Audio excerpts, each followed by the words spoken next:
Iconic Women of Trek Race Shop. Tour de France Femmes 2025. Our Tour de France Femmes team is set to become even more iconic. July 24th, 2025. Get ready for a vibrant transformation. Our remarkable Tour de France Femmes team is about to elevate its iconic status with an exciting new Project One paint design. This fresh look is not just bright and bold, it's designed to ensure our athletes stand out in the competitive cycling world, reflecting their dynamic spirit and determination. Become an icon. Project One. Learn more. https://www.trekbikes.com/US. Meet our stars. Amanda Spratt from Australia. Riejanne Markus from the Netherlands. Lucinda from the Netherlands. Shirin van Anrooij from the Netherlands. Elisa Balsamo from Italy. Explore more. 5 Lessons from 2 Decades at the Pinnacle of Cycling by Ellen van Dijk. Published on July 31st, 2025. Read more. /racing.trekbikes.com/stories Lidl-Trek. 5 Lessons from 20 Years at the Top of Cycling from Ellen van Dijk. With 5 Lessons from 20 Years in the Top of Cycling, published on July 30th, 2025. Read more. From racing.trekbikes.com/stories, Lidl-Trek. Ellen van Dijk calls time on her 20-year-long professional cycling career. Mathias Vacek claims victory in Tour de Wallonie, published on July 29th, 2025. Read more. https://racing.trekbikes.com/stories, Lidl-Trek. Mathias Vacek sprints to victory. Read more. From techbikes.com/Lidl-Trek. Joint forces for Lidl-Trek. What do you think about the new paint scheme? Will it help our team stand out even more? Share your thoughts in the comments. And remember, the cycling world is always evolving. Are you ready to keep up? Adele May 2025. Trek unveils new Project One icon design, Untitled number 25 for Women's Tour with Zwift. Introducing Untitled number 25, a masterpiece of design that's about to redefine the cycling world. Trek has just unveiled its latest creation, a stunning bicycle that's set to make its grand debut at the prestigious Tour de France Femmes avec Zwift. This isn't just any bike. It's a symbol of the perfect blend between structure and chaos, a delicate dance that defines the spirit of competition.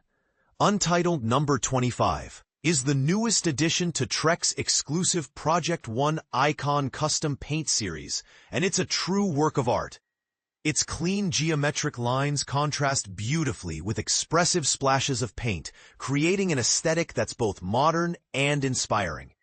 This design isn't just about looking good. It's a reflection of the hard work, dedication, and creative spirit that drives the Lidl-Trek women's team. This bicycle isn't just for show. It's a high-performance machine. The paint is seamlessly integrated into the Madone SLR models, part of Trek's renowned Project One Icon range. Known for its artisan finishes and meticulous attention to detail, this range is reserved for only the most discerning riders. But here's where it gets controversial. While many might see this as just another beautiful bike, others might argue that it's a statement about the commercialization of women's cycling. With major brands investing in custom designs and high-end equipment, are we moving towards a more professional and equitable sport? Or are we simply creating a wider gap between the haves and have-nots? And this is the part most people miss. Untitled number 25 isn't just a bike. It's a conversation starter. It invites us to reflect on the role of design in sports and the message it sends to young riders. What do you think? Is this a step forward for women's cycling, or does it perpetuate the very issues it aims to overcome? Let's discuss in the comments below. Ready to ride in style? You can configure your very own Untitled number 25 through Trek's Project One customization program at official Trek dealerships. Will you be the proud owner of this masterpiece? Or do you think it's just another example of the excesses of professional sports? Tour de France Femmes 2025. Bike computers, power meters, sports tech revealed. The advancements in technology for the women's segment of the Tour de France are truly remarkable, as they are increasingly on par with the men's division, particularly among the world teams. This is an exciting development that reflects the growing recognition and support for female athletes in cycling. Recently, I had the opportunity to observe 2 stages of the race, focusing on the bike computers in use, as well as taking a brief look at power meters and smart trainers. While the findings may not come as a surprise to many, given that most teams are backed by sponsors for nearly every component, it's still fascinating to explore the preferences of the riders regarding their equipment. For instance, when it comes to bike computers, brands like Wahoo and Garmin typically allow individual riders to select their preferred devices. Additionally, the choice of trainers that teams bring along is also noteworthy.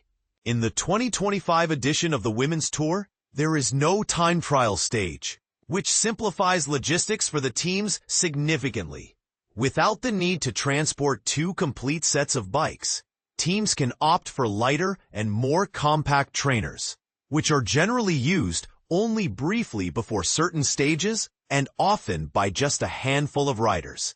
In contrast, during time trial days, teams usually carry their top-tier trainers provided by brands such as Garmin Tax, Elite, and Wahoo. Interestingly, on Wednesday, nearly all teams had riders warming up before the stage, marking a shift from previous years. It was particularly striking to see entire teams participating in warm-ups, as it was once quite rare to witness more than a few riders engaging in pre-stage preparations on regular, non-time trial days. When examining the bike computers, it was predominantly a showcase of Garmin and Wahoo sponsorships, which has become a familiar sight. The only notable exceptions were Canyon SRAM, which utilized the Hammerhead Karoo 3 due to SRAM's ownership of Hammerhead, and Saint Michel, which opted for iGPS sport devices. In the hierarchy of UCI Pro Cycling, world teams, previously known as World Tour teams, represent the pinnacle, boasting the most financial resources and points. These teams are essentially guaranteed spots in the Tour de France for both men and women. Below them are pro teams, which can receive invitations and are typically more regionally focused. I anticipate that this will be the last year we see any invited pro teams lacking complete sports tech sponsorships, a significant improvement from previous years when many of these teams had little to no standardized sports technology. On the bike computer front, nearly all riders from Wahoo-sponsored teams were using the Wahoo Bolt 3, with a few opting for the Roam 2. While I didn't spot any Roam 3 units, it's quite possible I simply missed some, as professional cyclists tend to keep their bike computers with them at all times, removing them only when they're off the bike. On the Garmin side, the majority of riders were equipped with the Edge 840, with a few using the Edge 1050. Garmin allows riders the freedom to choose whichever model they prefer from their lineup. Both companies offer unique sticker designs for their teams, although not every team took advantage of this option. Regarding the Garmin Edge 1050, it's unclear whether the variations I observed were due to different shells or stickers, but I did notice the green jersey version. Hammerhead also provided their riders with colorful accessory shells, which seemed to be part of their standard color offerings, though I suspect they may have special designs for team jerseys as well. Additionally, I came across the iGPS Sport IGS 800, which is another interesting device in the mix. When it comes to power meters, there's a solid mix of Shimano, SRAM, and FSA being utilized. Shimano continues to sponsor the most teams, often through bike frame sponsors that equip the bikes with Shimano components. However, we also see the FSA Power Box, powered by Power to Max, being used by several professional teams. Look power meters are present on Cofidis bikes, while Favero meters are seen on Winspace bikes. For a comprehensive overview, I've included a full chart detailing all the equipment used. If you're interested in more insights into sports technology, be sure to check out the accompanying video, which showcases various tech innovations, including that adorable cat ear case for the Wahoo Bolt. I'm hopeful that Wahoo and Garmin will soon explore the animal-themed accessory market, as there's so much potential there. Thank you for taking the time to read this. If you found this information helpful, consider supporting the site. This platform is truly a labor of love, and your support as a DC Rainmaker supporter would be greatly appreciated. By becoming a supporter, you'll enjoy an ad-free experience and gain access to our bi-monthly behind-the-scenes video series, Shed Talkin'. Alternatively, if you're shopping on Amazon, using the provided links can also help support the website at no extra cost to you. Whether it's something as simple as toilet paper or a beloved pizza oven, your purchases make a difference.